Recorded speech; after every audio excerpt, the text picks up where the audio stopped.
Assalamualaikum warahmatullahi wabarakatuh. Gimana kabarnya teman-teman semua? Semoga semua dalam keadaan sehat ya. Perkenalkan, nama saya Anissa Utamisminar. Teman-teman bisa manggil saya Ibu Anissa atau Mbak Anissa, ya terserah teman-teman aja. Mari kita belajar bersama selama beberapa menit ke depan dan jangan lupa dicatat ya hal-hal yang pentingnya. Topik dari video kali ini adalah metode dan media penyuluhan. Saya akan membagi video ini dalam 3 sub pokok bahasan. Sub pokok bahasan pertama adalah definisi metode dan media penyuluhan. Sub pokok bahasan kedua, memilih metode dan media yang sesuai. Ketiga, penggunaan metode dan media dalam penyuluhan dan komunikasi inovasi. Sub pokok bahasan pertama, definisi metode dan media penyuluhan. Kalau definisi metode, mungkin kita sama-sama udah tahu ya, itu berhubungan dengan cara. Kalau kita berbicara dalam metode penyuluhan, maka metode penyuluhan itu mengartikan cara yang digunakan agar banyak orang atau sekelompok orang itu mau menyadari kebutuhan mereka untuk berubah. Jadi kalau kita lagi jadi penyuluh, kita harus mikirin cara apa yang paling efektif untuk membangun suasana supaya semua orang atau semua yang terlibat itu beneran bisa belajar atau merasakan manfaatnya belajar. Berikutnya, definisi dari media. Definisi dari media adalah sarana atau saluran yang digunakan agar pesan atau informasi atau inovasi dalam penyuluhan itu bisa tersampaikan, bisa diterima dengan baik, dan bisa dimanfaatkan oleh warga belajar. Kenapa kita harus mikirin media dalam penyuluhan? Pertama, kita harus make sure dulu kalau media penyuluhan itu mudah diakses, gampang ya untuk digunakan, orang nggak bingung makainya seperti apa, dan juga mempertimbangkan mahal atau tidak menggunakan media tersebut. Yang kedua, alasan kenapa kita harus memikirkan media penyuluhan, media itu bisa menstimulasi ya para warga belajar supaya mereka merasa semangat dalam kegiatan penyuluhan. Sub pokok bahasan 2, memilih metode dan media penyuluhan yang sesuai. Bagaimana cara menentukan metode dan media penyuluhan yang sesuai?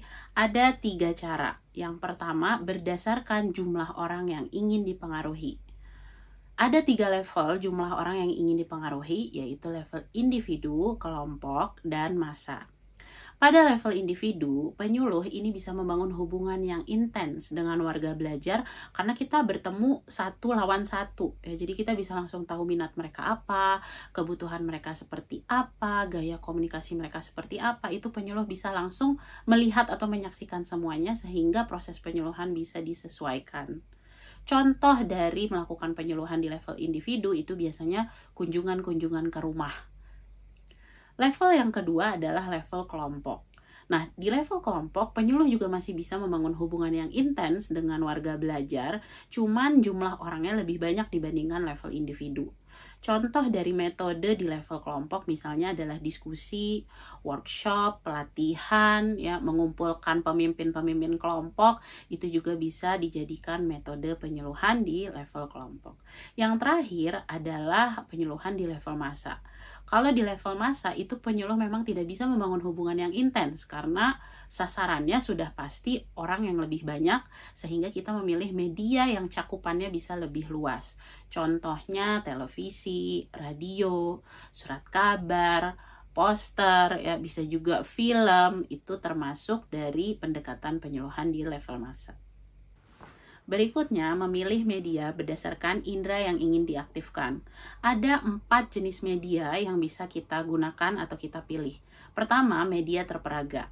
Kalau media terperaga itu beberapa indera diaktifkan ya, indera peraba, indera gerak, indera mendengarkan, indera melihat, itu semua diaktifkan. Lalu yang kedua adalah media audiovisual. Kalau media audiovisual itu yang diaktifkan adalah indera penglihatan dan indera pendengaran. Lalu yang berikutnya media audio saja atau media visual saja, di mana kita hanya mengaktifkan salah satu indera penglihatan atau indera pendengaran saja. Nah, kalau kita lihat di gambar berikutnya, ini bisa kita lihat ya, semakin banyak indera yang kita aktifkan ya, semakin kita praktek, semakin kita melakukan sesuatu atau merasakan sesuatu dengan nyata, itu semakin aktif pola belajarnya. Kalau aktif pola belajarnya biasanya juga lebih nempel, mereka lebih merasakan makna dari pembelajaran itu. Tapi kalau kita lihat, indera yang diaktifkan itu cuman salah satu, misalnya pendengaran atau penglihatan aja, nah itu masuknya ke dalam pola pembelajaran pasif, di mana orang akhirnya cuman ingat saat itu aja, besok-besok mungkin udah lupa atau nggak nempel dalam ingatan. Nah, kalau contoh-contohnya seperti apa? Kalau contoh dari media terperaga itu bisa misalnya game ya, game di mana kita ikut bergerak ya atau beraktivitas, itu termasuk dari media terperaga atau indera-indera kita tuh semakin banyak yang diaktifkan. Selain game bisa juga demonstrasi ya, di mana ada orang yang menyontohkan ya sesuatu terus yang lain mengikuti. Nah, itu media terperaga.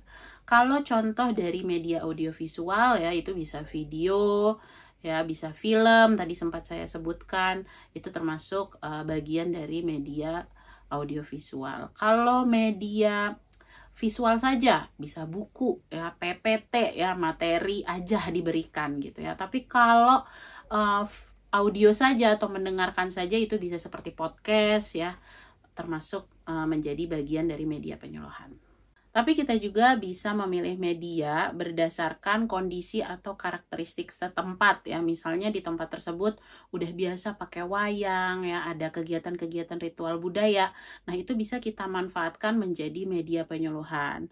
Selain itu, kita juga bisa mendekati tokoh ya atau role model atau public figure yang ada di daerah tersebut untuk menjadi salah satu narasumber dalam media penyuluhan kita. Pertimbangan yang terakhir itu berdasarkan tujuan belajar. Ada 3 tujuan belajar dalam penyuluhan, yaitu knowledge, attitudes, and practices. Kalau knowledge, itu biasanya kita hanya ingin mentransfer informasi saja kepada warga belajar. Jadi kita bisa memilih misalnya metode masa ya, kita bisa milih lewat media sosial, lewat surat kabar, penyebaran informasi saja. Karena memang tujuannya hanya mengubah knowledge saja. Tujuan belajar yang kedua adalah attitude atau sikap ya, aspek afektif. Nah, biasanya di sini kita tujuannya itu meningkatkan pengalaman atau emosi ya, emosi mereka supaya merasa terlibat. Nah, ini biasanya kita bisa menggunakan metode kelompok.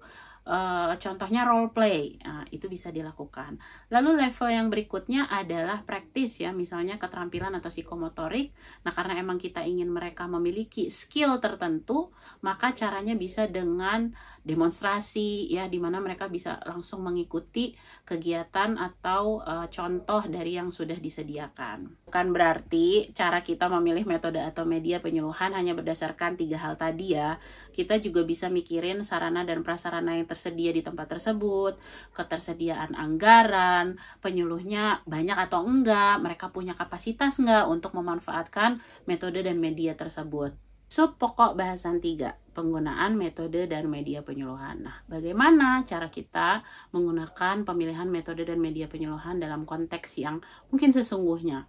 Contohnya aja kalau di Indonesia, petaninya tersebar dari Sabang sampai Merauke.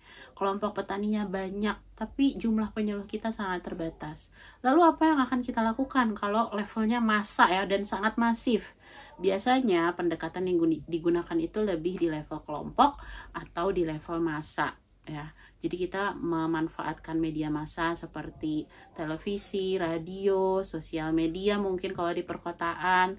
Tapi juga kita menggunakan pendekatan kelompok. Jadi kita memanfaatkan kelompok-kelompok petani yang sudah ada sehingga lebih terarah dan lebih efektif. Seperti itu cara kita menggunakan metode dan media ya. Jadi seperti yang sudah saya sampaikan sebelumnya, memilih metode dan media harus disesuaikan dengan kondisi, konteks ya ataupun kebutuhan penyuluhannya.